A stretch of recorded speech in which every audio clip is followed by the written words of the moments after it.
વડોદરામાં પાણીની સમસ્યા અંગે મ્યુનિસિપલ કમિશનર એક્શન મોડમાં આવ્યા હતા અને તેમણે સિંધરોડ ખાતે પ્લાન્ટની ઓચિંતી મુલાકાત લીધી હતી. વડોદરા શહેરના કેટલાક વિસ્તારોમાં છેલ્લા થોડાક સમયથી પીવાના પાણીની અછત અને ઓછા પ્રેશરની વ્યાપક ફરિયાદો ઉઠી રહી છે. આ ગંભીર સમસ્યાને પગલે વડોદરા મ્યુનિસિપલ કમિશનર અરુણ મહેશ બાબુએ તાકીદે એક્શન મોડમાં આવીને સિંધરોડ વોટર ટ્રીટમેન્ટ પ્લાન્ટ તેમજ મહીસાગર સ્થિત ફ્રેન્ચ વેલની રૂબરૂ મુલાકાત લીધી હતી.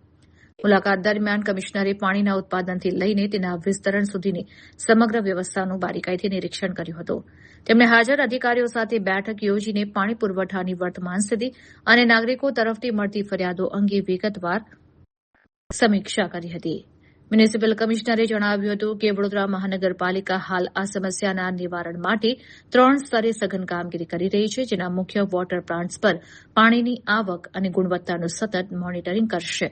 દરેક વિસ્તારમાં પૂરતા પ્રેશરથી પાણી પહોંચાડવાનું આયોજન કરશે. લાઇનમાંથી પાણી ચોરી કરતા ગેરકાયદેસર કનેક્શનો શોધીને તેમની સામે કડક પગલાં લેવામાં આવશે. કમિશનરે અધિકારીઓને સ્પષ્ટ સૂચના આપી છે કે જે વિસ્તારમાં ઓછા પ્રેશરની સમસ્યા છે ત્યાં યુદ્ધના ધોરણે તાત્કાલિક ઉકેલ લાવવામાં આવે. શહેરીજનોને શુદ્ધ અને પૂરતું પાણી મળી રહે તે માટે તંત્ર કટિબદ્ધ છે.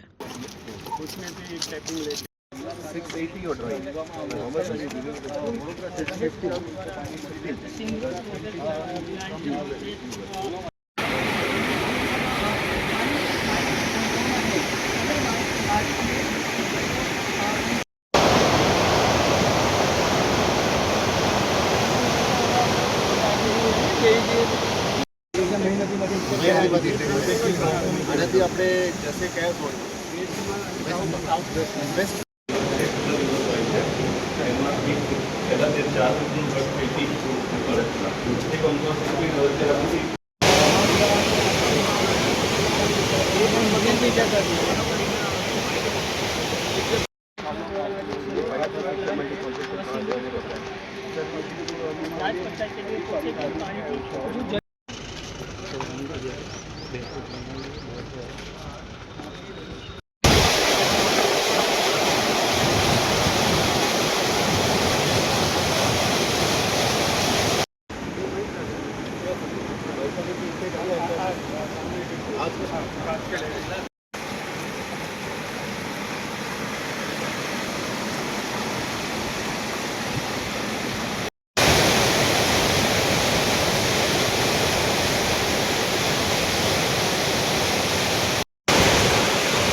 સિંધરોડ ખાતે ફ્રોમ અવેરનેસ ટુ એક્શનનું જે પ્લાનિંગ કરવામાં આવ્યું છે. આની પછી અમે ફિલ્ડ વિઝિટમાં અત્યારે અહીંયા સિંધરોડ ખાતે આવ્યા છે. વડોદરા શહેરમાં જે પાણીનું નાનું મોટું જે અત્યારે સમસ્યાઓ છે એને હલ કરવા માટે અત્યારે અમે SSNLમાંથી પણ થોડું એક્સ્ટ્રા પાણી અમે લઈને આપણે પૂરું પાડવા માટે અત્યારે પ્લાન કરી રહ્યા છે. સાથે સાથે સિંધરોડમાંથી અને મહીસાગરમાંથી અને SSNLમાંથી સોર્સમાં કંઈ ઇસ્યુઝ છે કે કેમ એ પણ ચેક કરવા માટે આજે ટીમ સાથે અમે પહોંચ્યા છે.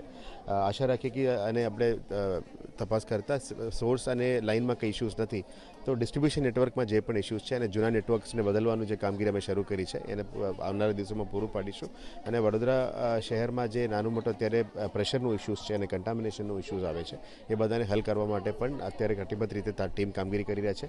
પાણી પુરવઠાના ટીમને લઈને અમે આજે ફિલ્ડમાં નીકળ્યા છે અને આશા રાખીએ કે આજનું ફિલ્ડ વિઝિટ પછી જે પણ સમસ્યાઓ છે એને હલ કરવા માટે અમે મહેનત કરવાની છે.